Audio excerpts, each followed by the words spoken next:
Aladdin's Story Part 1. There once lived, in one of the large and rich cities of China, a tailor, named Mustafa. He was very poor. He could hardly, by his daily labor, maintain himself and his family, which consisted only of his wife and a son. His son, who was called Aladdin, was a very careless and idle fellow.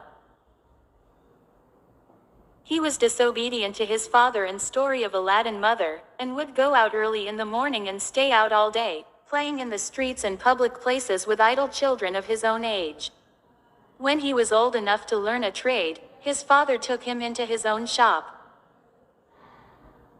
and taught him how to use his needle, but all his father's endeavors to keep him to his work were vain, for no sooner was his back turned than he was gone for that day.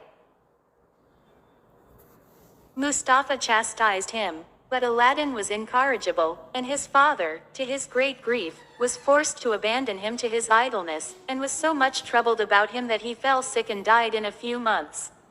Aladdin, who was now no longer restrained by the fear of a father,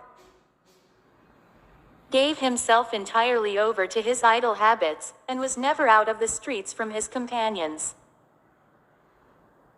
This course he followed till he was 15 years old, without giving his mind to any useful pursuit, or the least reflection on what would become of him. As he was one day playing, according to custom, in the street with his evil associates, a stranger passing by stood to observe him.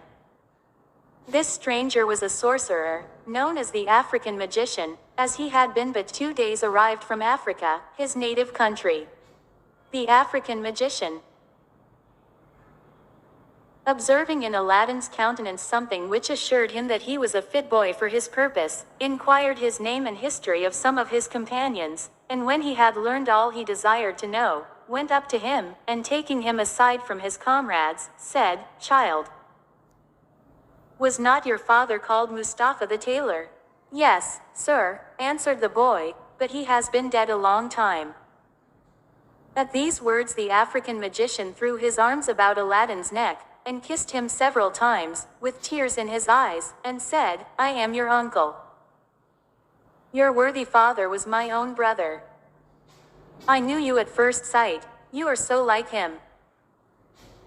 Then he gave Aladdin a handful of small money, saying, "Go, my son, to your mother, give my love to her, and tell her that I will visit her tomorrow, that I may see where my good brother lived so long." And ended his days. Aladdin ran to his mother, overjoyed at the money his uncle had given him.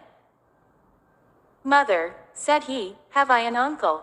"No, child," replied his mother, "you have no uncle by your father's side or mine." "I am just now come," said Aladdin, "from a man who says he is my uncle and my father's brother. He cried and kissed me when I told him my father was dead, and gave me money, sending his love to you, and promising to come and pay you a visit, that he may see the house my father lived and died in."